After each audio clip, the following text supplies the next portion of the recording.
Sirni awwaalcha artist Zarihuun Wadaajoo har'a magaalaa Finfinnee Bataskaana Kaatedraalii Sillaaseetti raawwatameera.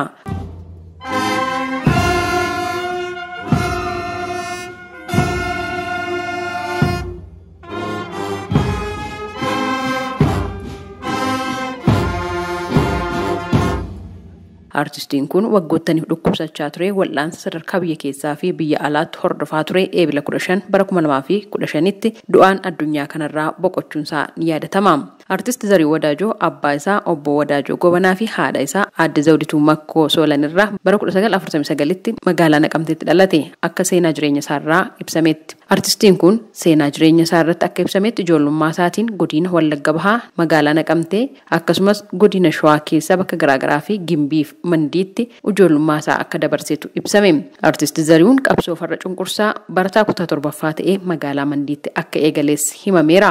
Yeroo sana dararama uummataa jibbuun qaamoleen bulchiinsa yeroo sanaa malaamaltummaan mataa fudhachuun uummata gidirsuu isaanii arguun yaa gubboo xaaxaa kamandii uxaa jechuun warraaqsa eegalee eegalsiisuutu himame seenaa jireenya isaa keessatti. Artist Zarihuun Wadaajoo sirboota akka Kotta Ramaana Ramaa, Shaggee Soofumar, Walmalee Maal Qabnaa, Anin Duune, Dhalootan Guddisa jedhuu fi kanneen biroo hedduu uummata Oromoof gumaacheera.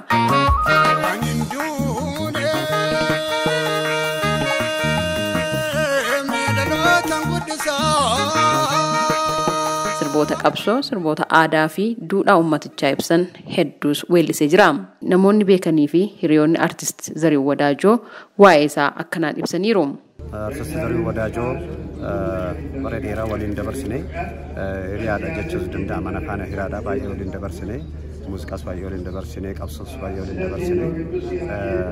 Sirriittan beeka artist Zarihuun waan kaayyeeffate waan yaade amma bakka ga'utti nama duubatti hin deebine amma lubbuun isaa darbutti ani kaayyoo koo duubatti hin deebi'u jedhee sirbeessi akkasumatti aga lubbuun isaa darbutti kaayyoodhuma qabate sana artistii kufanti qabsaa'aa jabaadha.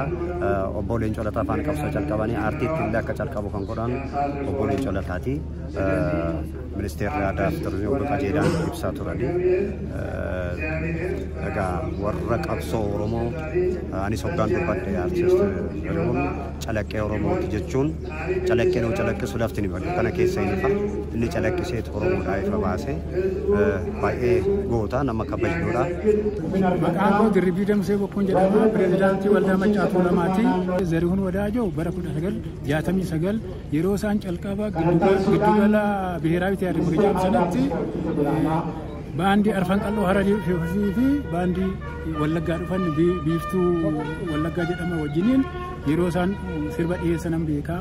Sanatti immoo dabalee yeroo adda bilisummaa Oromoo chaarteera keessa jiru Finfinnee ture Gullalleetti dhufee sirba uummata kakaasu, sirba tokkummaa uummata Oromoo jabeessu sirbaa ture.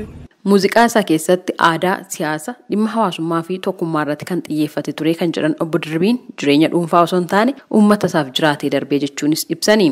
Yeroo adda bilisummaa Oromoo chaarteera keessaa ba'ummoo hamma bosona seenuutti mogoritti galanii galaan irratti guutee achitti qabamanii Daawitee Mokonnin fa'aa wajjiniin, Ibsuus Qannoo fa'aa wajjiniin, Yoosef Gammachuu fa'aa wajjiniin, obboleettiin Yoosef Gammachuu Baqqaluu Gammachuu yeroo sana duute.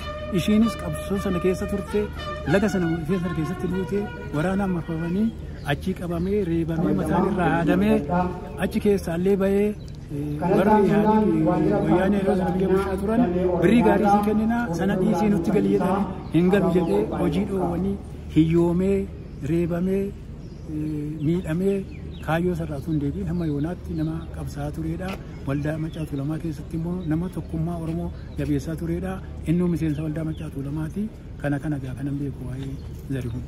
Keessattuu cunqursaa sirnoota adda addaa keessatti uummatarra gahaa jiru muuziqaa isaatiin mormii dhageessaa tureenis uummata isaatiif sagalee ta'eera jechuun hiriyoonni isaa kan ibsan. Artist Zarihuun Wadaajoo waggoota 45 ol ogummaa kana keessa kan ture yoo ta'u hojiiwwan 95 ol uummata isaaf gumaacheera jechuun seenaa jireenya isaa keessatti ibsameera. Haati warraa artist Zarihuun Wadaajoo aadde Olaantuu Gammachuu ergaa dabarsaniin dhaloonni kaayyoo inni eegale galmaan ga'uu qabaa jechuun dubbatani. Artistoonni Oromoo warri faana isaa buutan kaayyoo inni irratti dadhabe kaayyoo isaa san galmaan ga'a adaraa tokkummaadhaan jaalalaan hundi keessan warri adaraa isin dhaammates hundi keessanuu ni beektanii warra akka itti hiiqaa yaamee itti yaamee sirboota kiyya keessaa kan barbaade sirbi kaayyoo kiyya galmaan geessin jee akka kaayyoo isaa galmaan geessa hunda keessanuu hin abdadhaa na jiraadhaa galatuma. Addi olaantuun itti dabaluudhaan akka jedhanitti abbaan warraa isaanii bu'aa bayii fi dararama hedduu sirnoota cunqursaatiin irra gahaa ture. Mana hidhaatti dararamuu fi reebichi adda addaa yeroo garaagaraatti irratti raawwatamaa ture jechuun umurii isaa guutuu uummataaf jiraatee darbee jechuun eeraniiru. Artist Zarihuun Wadaajoo hojii muuziqaatiin qabsoo uummata Oromoo keessatti gumaacha guddaa gumaacheera jechuun hiriyoonnii fi namoonni isa beekan ibsaniiru. Sirna awwaalcha artistii kanarratti kan argaman afayaayin caffee Oromiyaa Aadde Sa'aadaa Abdurrahmaan qabsaa gameessaa fi sirna cunqursaa mormisiisaa ture Artist Zarihuun Wadaajoo jechuun ibsani. Ministeerri Aadaa fi Ispoortii Qajeelaa Mardaasaas Artist Zarihuun umurii isaa ijoollummaatiin qabsootti makamee ogummaa isaatiin uummata dammaqsaa ture jechuun ibsaniiru. Sirni awwaalcha Artist Zarihuun Wadaajoo bakka maatiin firoottan akkasumas dinqisiifattoonni aartii fi qondaaltonni mootummaa fi paartilee adda addaa argamanitti har'a raawwatamee jira. Gabaasa sagalee Ameerikaatiif Tsahaay Daamxoo Finfinneerraa.